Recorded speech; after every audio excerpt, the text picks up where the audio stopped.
Well, I'm in the dressing gown. Better do it up. Don't want to expose the internet to my love gun. Yeah, I'm trying 3 of these at a time because they're not very big. Asda, if any Americans are watching, is the UK branch. It used to be a separate entity, but it's been bought out recently by Walmart. I think it happened about something like 2002. I'm not a massive fan of Walmart because of their anti-union policies and the fact that they don't pay their staff properly.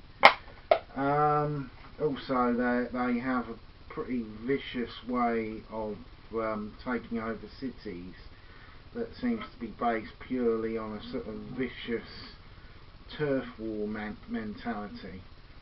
But I'm going to give their food a try because I was basically my uncle and possible future aunt. Well, I hope she's going to be my future aunt. And yeah, the first one is mashed potato. Not a noodle snack at all. It's mashed potato with onion. So I'm going to give it. Tastes pretty good actually.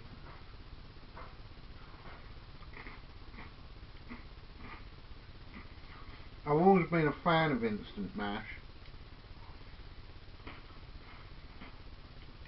I usually make sure I've got at least 4 or 5 sachets in the cupboard in case of emergencies.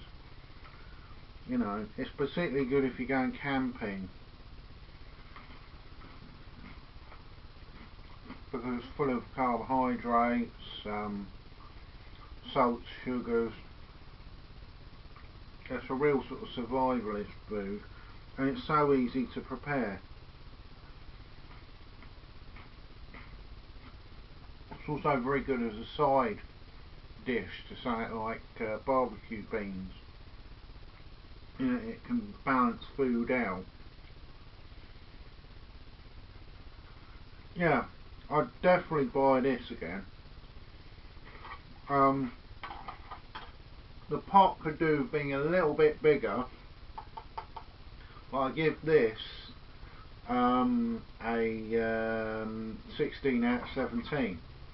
Like I said, it loses a point because of the size. But if I go to Asda, definitely pick up a few more of these. Now, I said earlier I wasn't a fan of pot noodle sweet and sour. Unfortunately, I bought one because the packaging name is different. This wasn't intentional. I'm not a huge fan of sweet and sour because it's not really a very nice flavour. The one thing I will say about these noodles, that they're suffering the same problem as those swanky ones, in that all the soup's gone to the bottom, so you've got to keep stirring it to get the flavour into the noodles. I'll give it a go.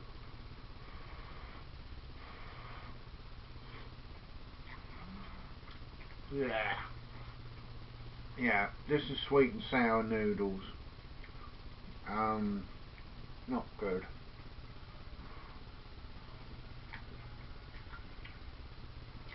Yeah. Yeah. I'll finish the pot because, like I said, I don't like waste. But this will not be on my list of things to get in future. This is basically, I give it a 2 out of 17. It just tastes bleh.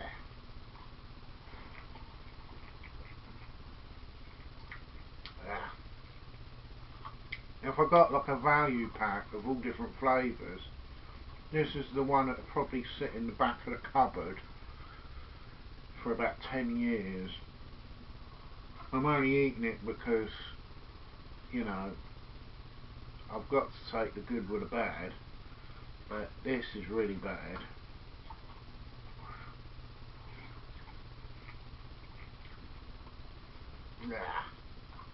I dislike this more than the curry. At least the curry tasted of something. This just tastes sour as fuck.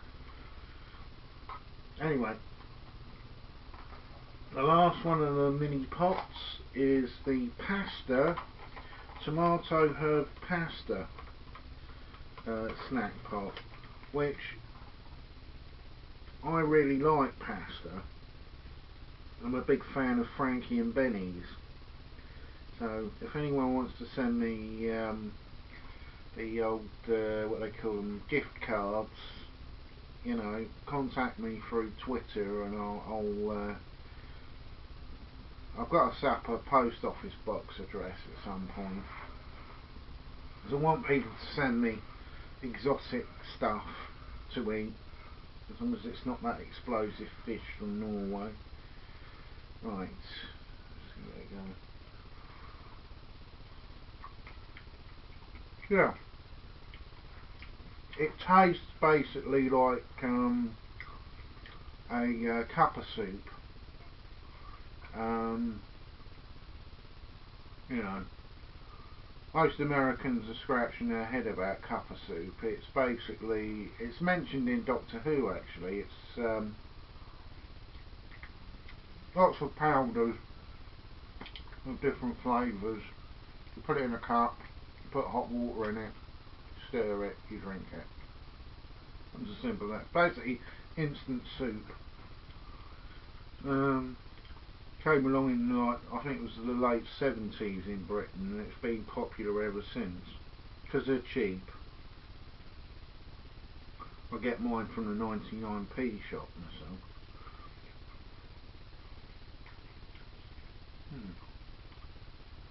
Yeah, it's not bad.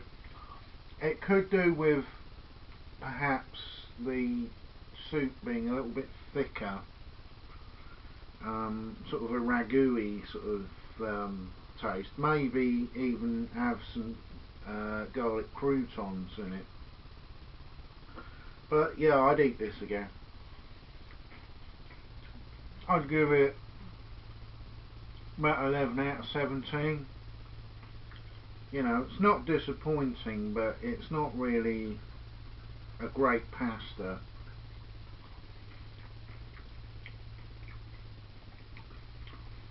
But yeah, this would be okay for cheap food.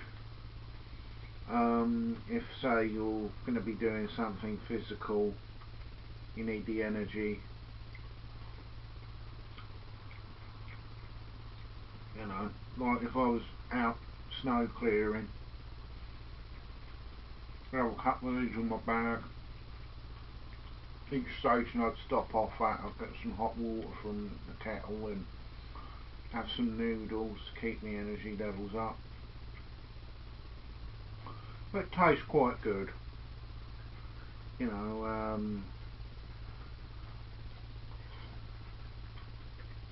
yeah. Yeah.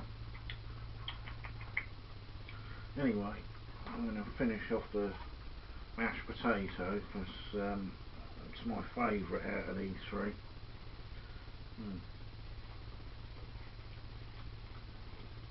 Yeah. The mashed potato craze, I can remember instant mash back when I was a child because they had adverts. It was made by Cadbury's at one time. Yeah, they have these robot puppets, and being that I've always been mad on science fiction from a very young age, let's just straighten my so. I was a massive fan of the Smash adverts as a child. Yeah, yeah. I'm definitely going to get this when I go there next. It's very practical as well. I prefer meals when they come in packaging like this because it saves on washing up.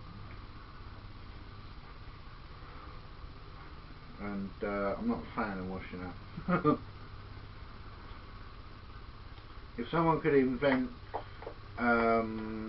the replicator from Star Trek, I'd be snapping one up immediately.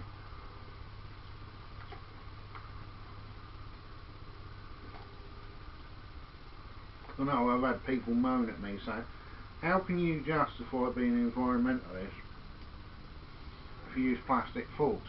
I said, because a plastic fork can be ground down to make other plastic forks.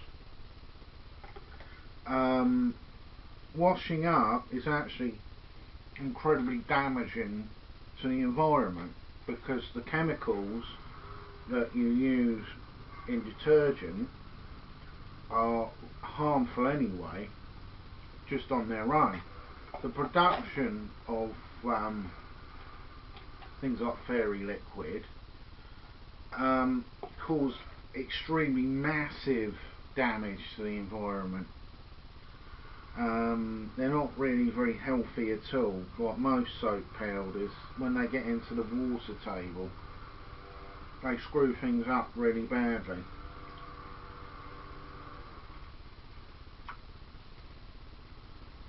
You know, we live in the wrong conditions in this country, but it'd probably be better if someone could invent a machine that would blast sand into plates to clean them, because it actually doesn't do hardly any damage to the environment. But yeah, I often talk to people at work and they say, oh Ewan, what about this, what about that? When it comes to environmentalism, I say, if you solve all of the small problems environmentally, big problems become smaller and smaller and smaller till they don't exist anymore. It's like oil. If we switched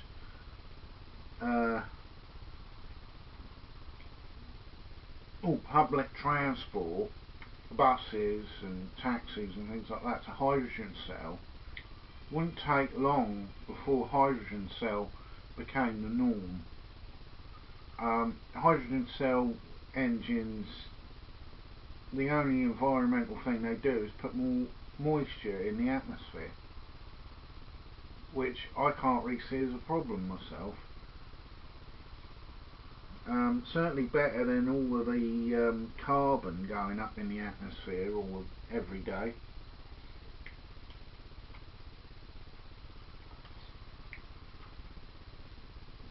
And I know I work in pretty horrible environments because I've been suspended. I haven't been down at Reading,